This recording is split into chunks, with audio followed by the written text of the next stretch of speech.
एक मोठा गंभीर मुद्दा उपस्थित केलेला आहे तुम्ही. दोन मुद्दे, मराठा मुख्यमंत्री झाला नाही, मराठा इतर मुख्यमंत्री झाल्यामुळे हा वाद घालतो. दुसरं म्हणजे की तुम्ही थेट म्हटलेलं आहात की मनोज जरांगे पाटील हे उपमुख्यमंत्री एकनाथ शिंदे यांच्या पक्षाचे कार्यकर्ते आणि उदय सामंत यांना भेटल्यानंतरच तो बिळात आला. हा थेट आरोप म्हणायचा काय? तुम्हाला एकेकानं उत्तर देतो. सगळ्यात महत्वाचा आणि गंभीर मुद्दा तर मी शेतकऱ्यांचा उपस्थित केलेला आहे. त्या मुद्द्याला बगल जाता कामा नाही.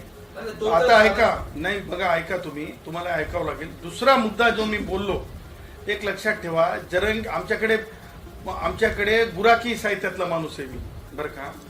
आमच्याकडे परड पडल्यासारखा काय पडलास म्हणतात माहिती आहे ना तुम्हाला, तुम्ही जर ऐकलं असेल तर. परड पडल्यासारखा अरे काय बिळात होतास रे बाबा, बिळातून बाहेर निघालास. जरंगे हा कुठं होता आतापर्यंत? जरंगे हा मध्येच होता. जरंगे बाहेर कधी निघाला? आमचे उदय भेटल्याच्या नंतर निघाला. उदय भेटल्याच्या नंतर प्रश्न तर विचारले जातील ना. प्रश्न विचारण्याचा अधिकार आहे की नाही? हिंदुस्थानी नागरिक आहे की नाही?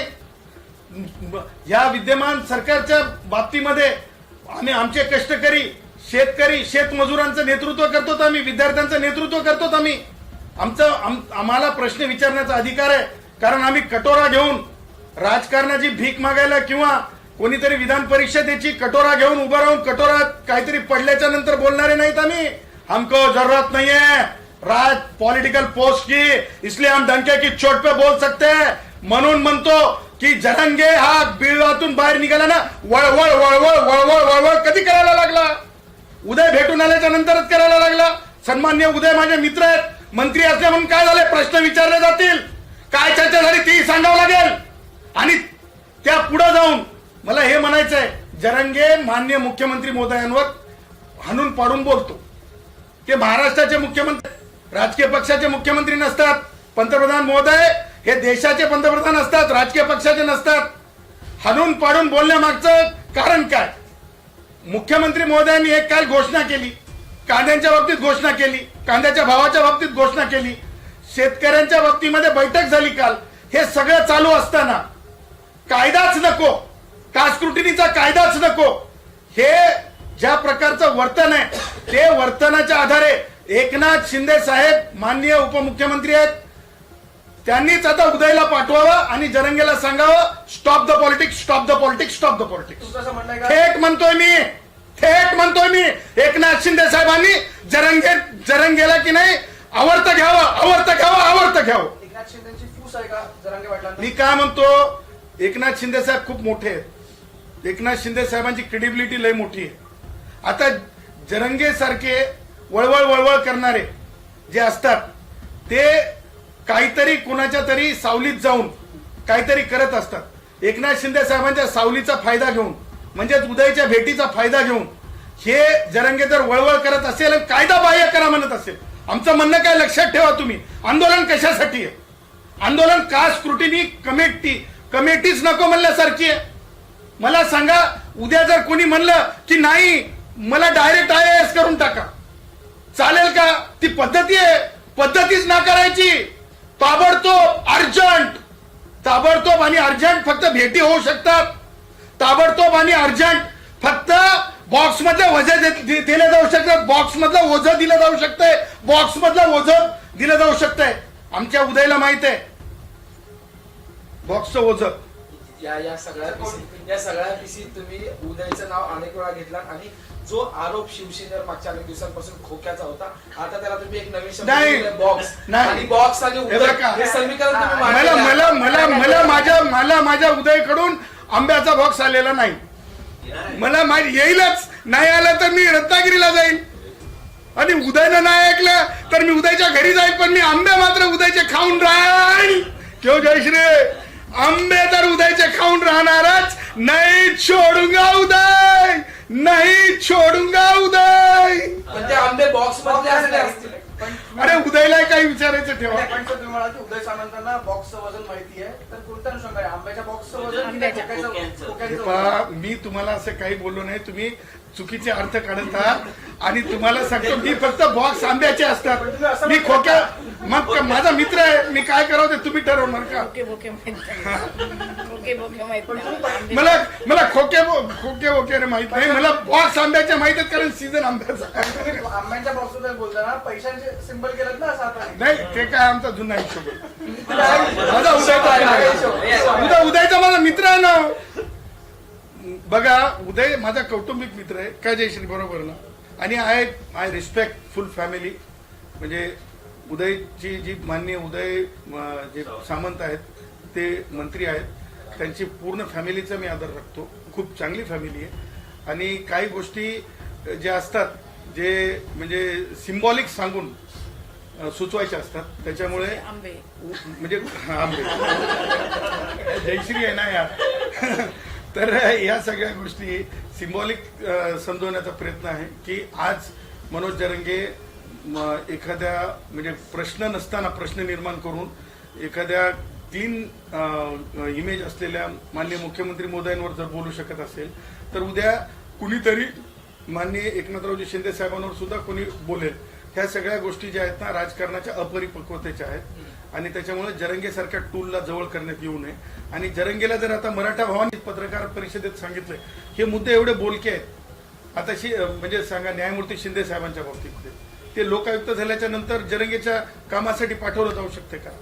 साध्या साध्या गोष्टीत, समजण्यासारख्या गोष्टीत, म्हणजे त्याला आज मुद्दे सुद्धा काढता आले नाही. ते सगळे रेतीवाले एकत्र झाले आणि रेतीवाल्याने जे सांगलं ते बोलून गेलं. रेतीवाल्याने सांगलं ते बोलून गेलं. रेतीवाल्याने सांगलं ते बोलून गेलं. आगामी काळामध्ये मी आज तुमच्या माध्यमातून एक घोषणा करत आहे. आगामी काळामध्ये परभणी, जालना, बीड हे जे आणि लातूर हे जे 4 जिल्हे आहेत, या 4 जिल्ह्यामध्ये विहिरींच्या बाबतीमध्ये किती शेतकऱ्यांना पैसे मिळालेले नाहीत, त्याचा जो एकूण डाटा आहे तो डाटा आम्ही एकत्र करत आहोत. शेतकरी प्रश्नावर आम्हाला काम करायचं आहे. शेतकरी प्रश्नावर आम्ही काम करणार आहोत. शेतकरी शेतमजूर ही खूप महत्वाची बाब आहे. आणि त्यातले त्यात अल्पभूधारक शेतकरी. आणि त्या निमित्तानं येणाऱ्या आठवड्यामध्येच आम्ही माननीय मंत्री बावनकुळे साहेबांची भेट घेणार आहोत. माननीय मंत्री बावनकुळे साहेबांची भेट घेणार आहोत. अनेक विषय आहेत, ते तुम्हाला येणाऱ्या आठवड्यामध्ये सोमवारी किंवा मंगळवारी समजतील. साधावरते साहेब, म्हणजे आता मनोज जरांगे पाटील यांचा आका बदललाय असं थोडक्यात तुम्हाला सांगायचंय? नाही, मला तर ते आका काका कळत नाही. कारण तुम्ही कायम सांगायचे यापूर्वी की मनोज जरांगे पाटील यांचा आका बारामतीत बसले, असं कायम नाही, मी आका कधीच बोललो नाही. आका काका आणि ते मी काय ते बोका तसे काय माझे शब्द नसतात. मी एवढंच सांगतो की मनोज जरांगे हा कधी सुद्धा वैचारिक दृष्ट्या शुद्ध व्यक्ती नाही. मनोज जरांगेला शेतकरी, शेतमजूर, अल्पभूधारक शेतकरी, विद्यार्थी याच्याशी घेणं देणं नाही. मनोज जरांगे हा टूल आहे, पॉलिटिकल टूल आहे. आणि त्या पुढे जाऊन मनोज जरांगे हा जे काही करतो तो फीडेड पद्धतीने करतो. आणि ही आजची त्याची जी पत्रकार परिषद, आजची जी घोषणा होती ती कम्प्लिटली फीडेड होती. त्याच्यामुळं लोक त्याच्या म्हणण्याला कोणी लक्ष देणार नाही.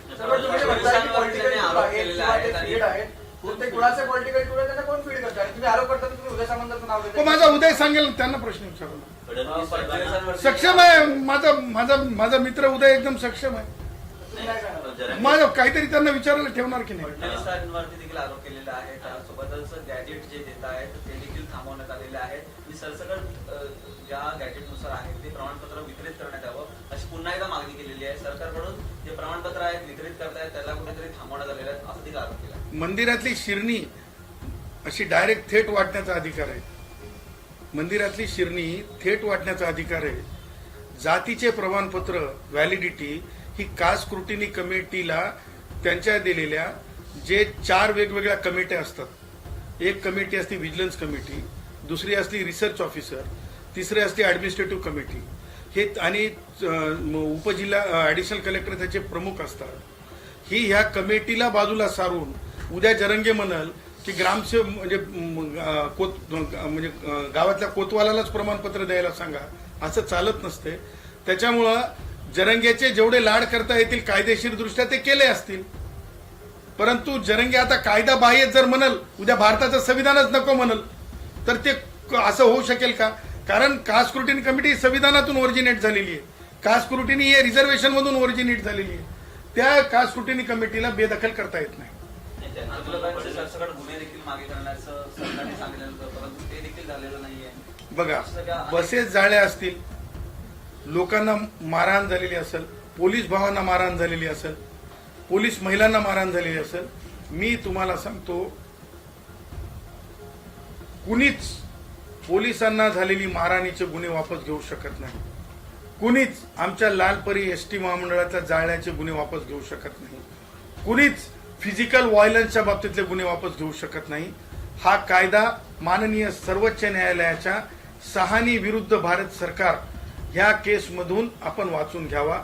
तशा प्रकारचे अधिकार गृह विभागाला नाहीत, तशा प्रकारचे अधिकार स्वतः न्यायालयाला सुद्धा नाहीत. न्यायालयामध्ये बिफोर ट्रायल कुणाला सुद्धा बाहेर काढता येणार नाही ह्या गुन्ह्यांमध्ये, कारण फिजिकल व्हायलन्स आहे, वर्दीला लागलेलं रक्त आहे.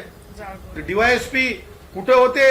अंतरवली सराटीमध्ये एक पत्रकार तुमच्याच माध्यमातला, त्या पत्रकारांनी त्या डीवायएसपींना वाचवलं होतं त्या मंदिरामध्ये.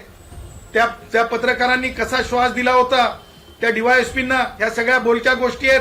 कोण जरंगे? पोलीस वर्दीतला डीवायएसपी दर्जाचे माननीय अधिकारी जीवापासून वाचवलेले पत्रकारांनी पाहिलेले आहेत आणि पत्रकारांनी वाचवलेले आहेत. असे गुन्हे जरंगे तर काय, आणखीन कुणी जरी म्हणलं तरी असे गुन्हे वापस घेतले जाणार नाहीत. शेतकऱ्यांचे प्रश्न आहेत, त्याच प्रश्नांना म्हणजे प्राथमिकता असली पाहिजे. माझ्या विरोधात षडयंत्र हे रचलं जात आहे आणि रचलेलं होतं असा देखील आरोप आहे तो सत्ताधाऱ्यांवरती केलेला आहे. कसा होता मनोज जरांगेंच्या विरोधात कोण षडयंत्र षडयंत्र म्हणजे वाळू उपसा करू द्या बिनधास्तपणे. कोणी तहसीलदार वाळू उपसा बिनधास्तपणे करू देईल का? टिप्पर चालवू द्या, टिप्परच्या नंबर प्लेटवर डांबर लावलेले, डांबर. मला प्रत्येक गोष्ट, मी ऑडिटर सोडलेत, आता सोशल ऑडिटर आहेत माझे, त्या टिप्पर्सला नंबर नाहीत. ह्या सगळ्या वाम गोष्टी, चुकीच्या गोष्टी यंत्रणा पाहत असते आणि यंत्रणा वेळोवेळी एकच तहसीलदार, एक तहसीलदार घाबरतो, दुसरा तहसीलदार म्हणतो कायद्यापेक्षा मोठा नाहीस.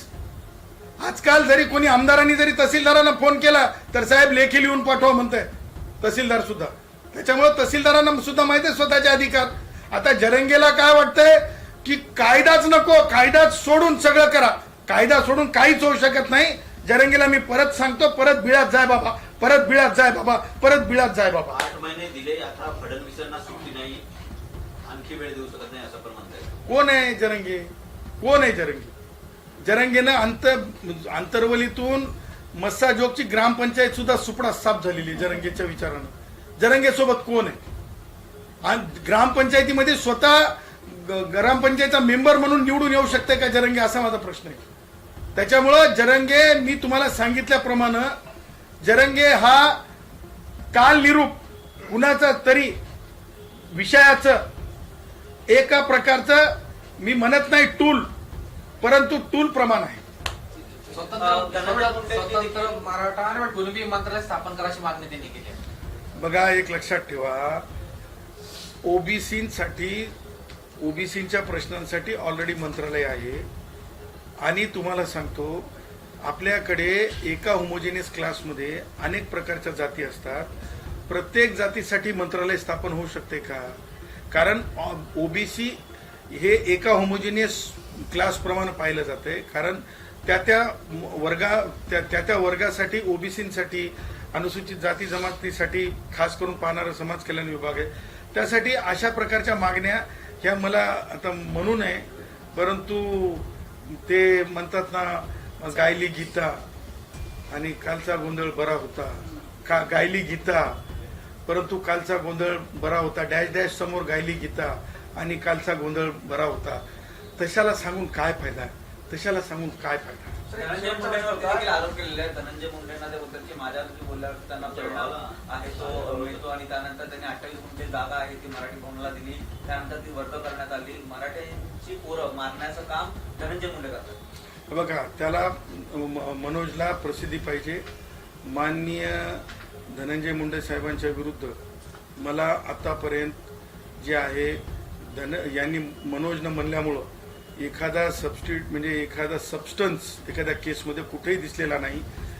त्याला फक्त जातीय तेढ निर्माण करायची आहे मनोज जरंगेला. आणि बीडमध्ये मराठा विरुद्ध वंजारी समाज उभा राहावा अशा घाणेरड्या हेतूनं मनोज जरंगे हे सगळं बोलत आहे. परंतु हीरा तो हीरा होता है, हीरा तो हीरा होता है, वो तो है अलबेला, वो तो है अलबेला. म्हणजे तुम्हाला सांगतो धनंजय मुंडे साहेबांची म्हणजे मी तर म्हणेल काडीच्या विचाराची बरोबरी सुद्धा मनोज जरांगे करू शकत नाही. सर एक मगाशी तुम्ही टूल म्हणताय किंवा फीड केलं जातं म्हणताय, टूल जर आपण राजकीय भाषेत वापरतो तर सुपारी असं आपल्याकडे म्हटलं जातं, तर मनोज जरांगे सुपारी घेत आहेत का? मला एक सांगा, मी तुम्हाला सांगतो ज्यांच्यामध्ये वैचारिक संविधानिक कुवत नसेल त्याच्यावर मला असं म्हणायचं की हे सगळं वेस्टेड आहे. तुम्ही आता सुपारी म्हणता त्याच्या पुढे जाऊन म्हणतो वेस्टेड आहे, वेस्टेड आहे, वेस्ट. तुम्ही जेवढे प्रश्न विचारणार, कारण मी गुराखी साहित्यातून आलेला आहे, इथं उत्तर तेवढेच फटाफट फटाफट आणि उरलं सुरलं जयश्री तर सांगतात. धन्यवाद. सरकारकडे जी वाटते मागणी केली की मनोज जरांगेंची लाट पुरवली जाते. कसं आहे की म्हणजे टेंबरेंना आणखीन काहीतरी नवीन पाहिजे का? 29 तारखेपर्यंत लाड पुरवले गेल्याशिवाय जरांगे बाहेर आला का? सर 29 तारखेपर्यंत सरकार आमच्याशी चर्चा करू शकतं. सरकारकडे आमच्यासाठी चर्चेची दार आहे, ती उघडी आहे, तसं देखील त्यांनी सांगितलेलं आहे. काय वाटतं सरकार हे पाऊल घेईल का? पुन्हा एकदा या ठिकाणी उपोषणाची हाक दिलेले अनेक 3 कोटीहून जास्त मराठ्यांना आंतरवली सराटीमध्ये बोलवलेलं आहे. पुन्हा मुंबईसारखा प्रकार आहे घडू शकतो. काय वाटतं सरकार म्हणून एक पाऊल? वो खजूर खाता है, वो दूध पीता है, वो खजूर खाता है, वो दूध पीता है, इतना याद हम बताता है, लेकिन हम उसके आगे का ब्लैंक रखता है. समझदार समझने वाले इशारा काफी है. समझने वाले समझ गए, समझने वाले समझ गए, ना समझे वो हाँ? अनाड़ी है. अनाड़ी है. समझने वाले समझ गए, ना समझे वो अनाड़ी है. इतना ही आज की प्रेस में काफी है. खजूर खाता है, इतना ही आज अंडा खाता है, खजूर खाता है, दूध पीता है. अंडा खाता है. तुम नहीं समझे, समझने वाले समझ गए.